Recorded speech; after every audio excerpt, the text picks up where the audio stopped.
The click that changed everything. I wasn't looking for anything serious. It was a Tuesday night, boring, quiet. One of those evenings where the air feels heavier than it should, and the silence starts whispering things you try to ignore. So I opened Facebook. I don't even know why. Habit? Boredom? Or maybe something deeper. Something I didn't want to admit to myself. He had just posted a reel about hustle culture, passive income, and something about escaping the matrix. Typical alpha male energy. But there was something about him. The way he spoke. The way his words carried weight. He didn't talk to people.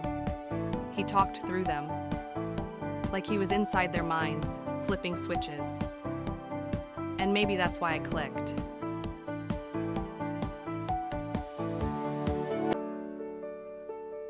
I reacted to the post, just a like. Nothing flirty, nothing obvious. 2 hours later, I got a DM. Did you like the message or the messenger? That was his opener. No hi, no emoji, just raw confidence wrapped in curiosity. I smiled.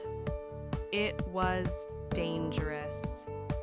And I liked dangerous. We talked for hours that night. He wasn't just charming, he was strategic. Every question felt like a hook. Every answer pulled me in deeper. He asked about my childhood, my fears, my secret goals. And when I asked him what he wanted from life, he replied, I don't want freedom, I want control. That line sat in my chest like a stone, because deep down, I wanted the same thing.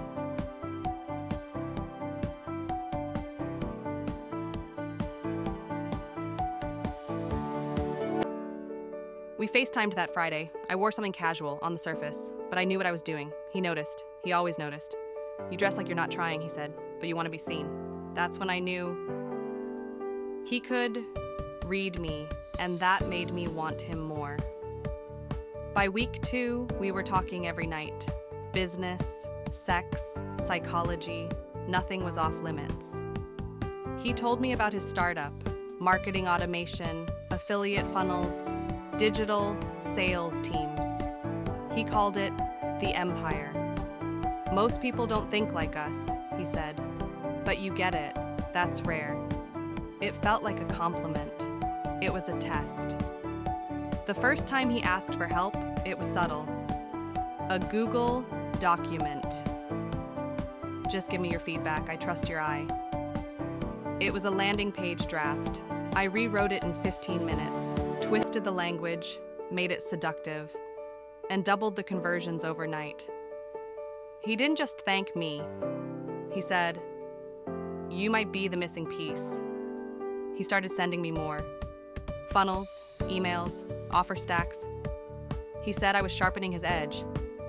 And in return, he made me feel powerful. He let me into his world. And I was already planning how to make it mine.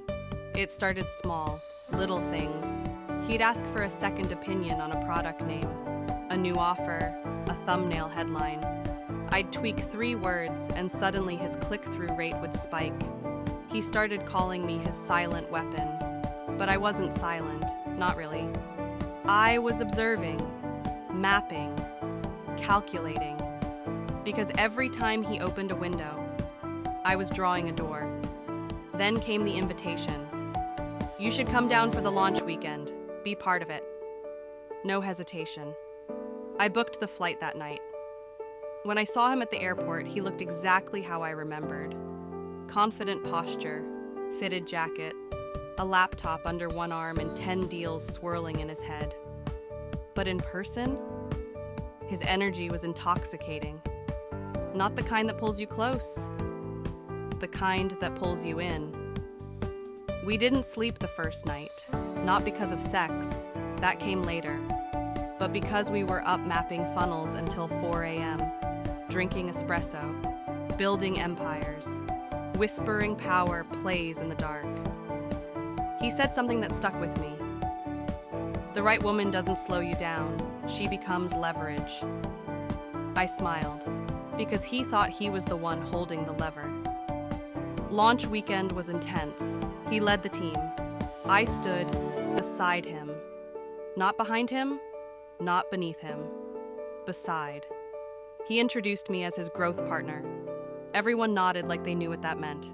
They didn't. That weekend, I saw his whole operation. The contractors, the coders, the media buyers, the broken systems duct taped together by sheer willpower and caffeine.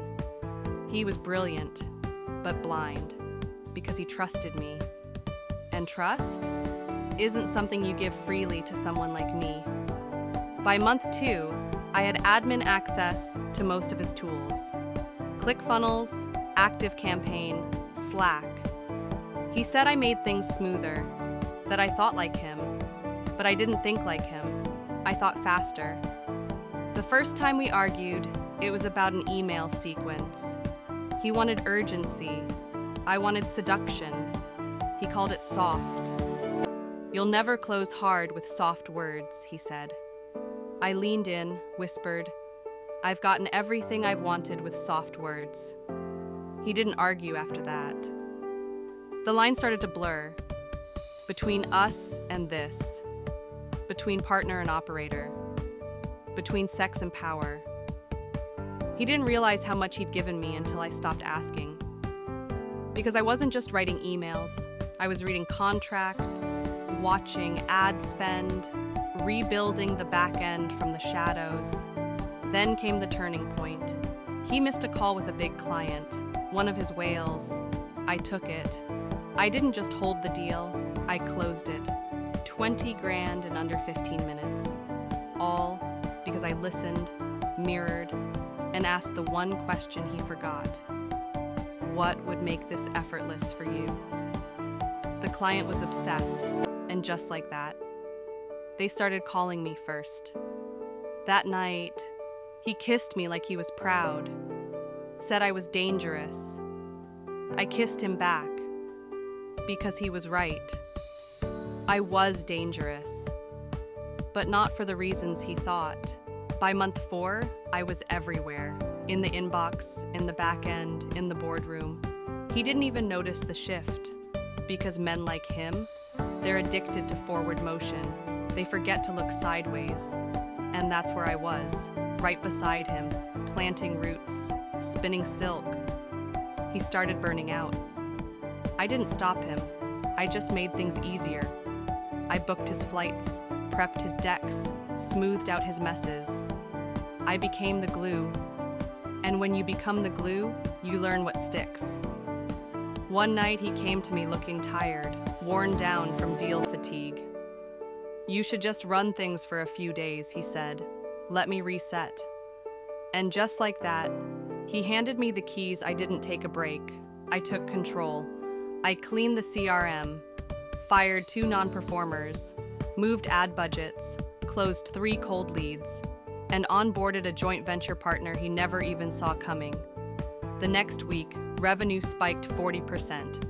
He was shocked. I wasn't. What did you do? Yes.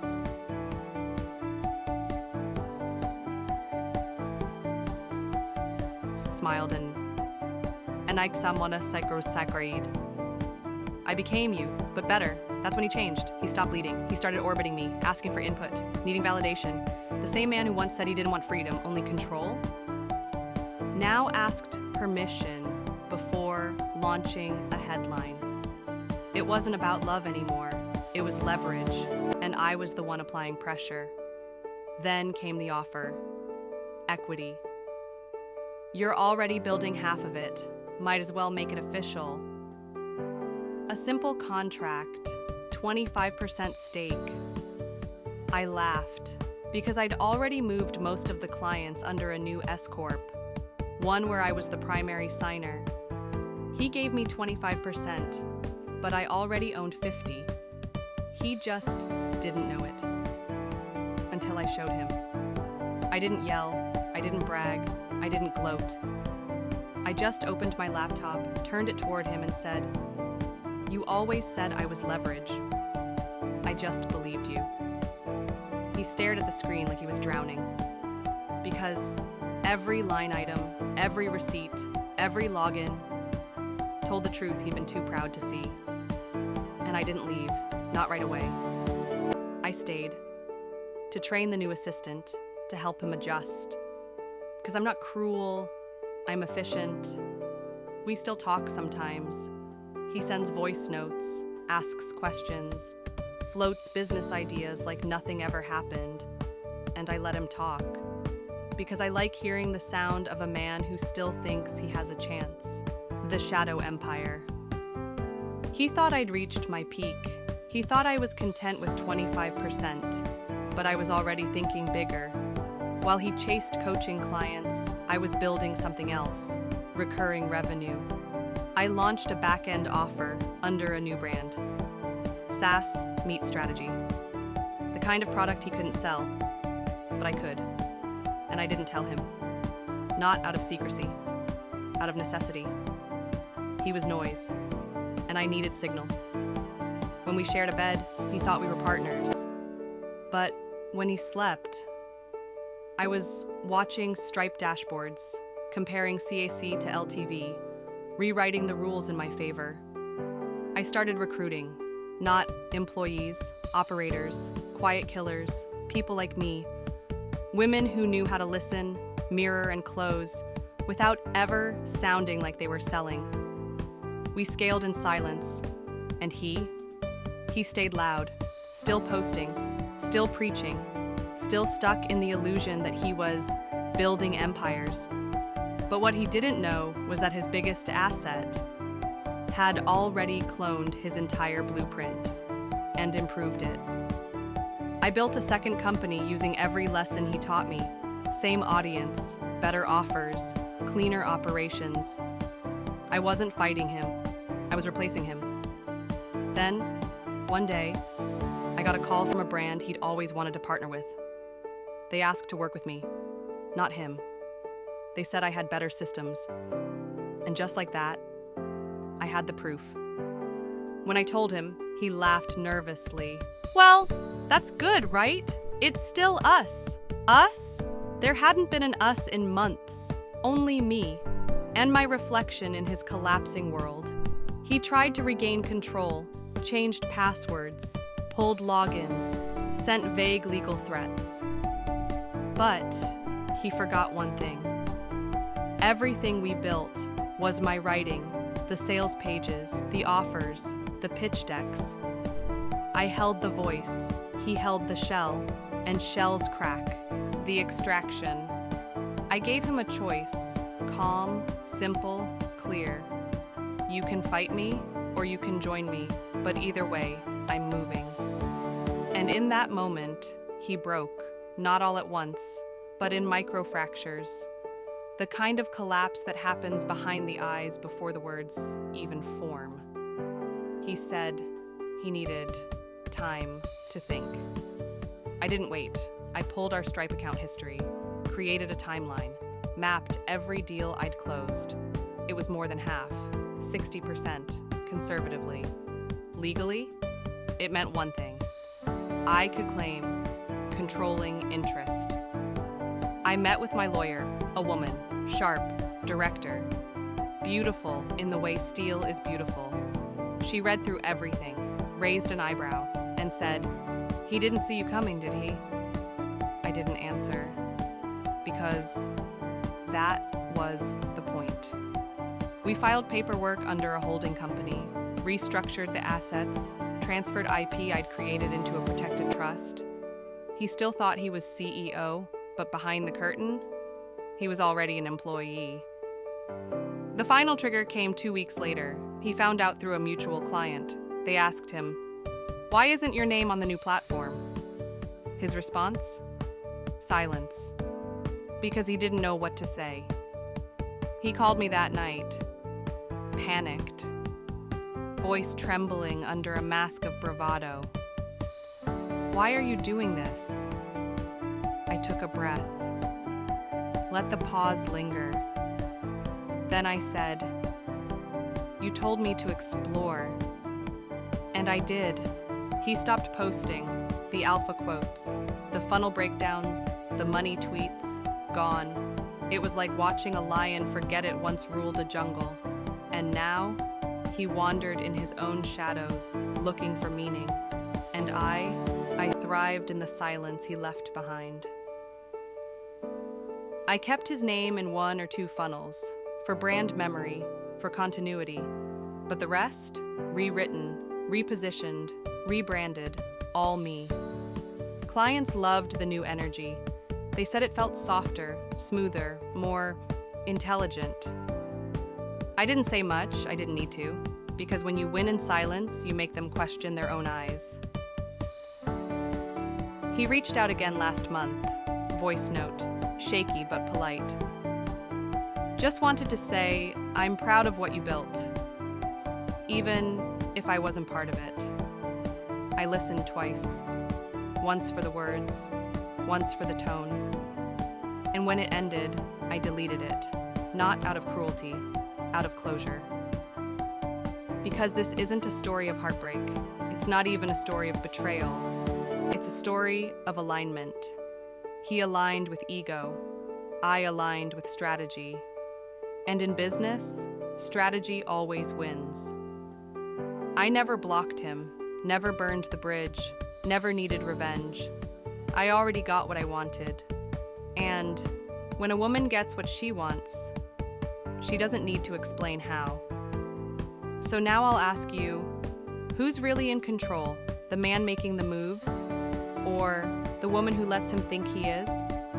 Because sometimes the real CEO isn't the one speaking in the meeting. It's the one who wrote the script.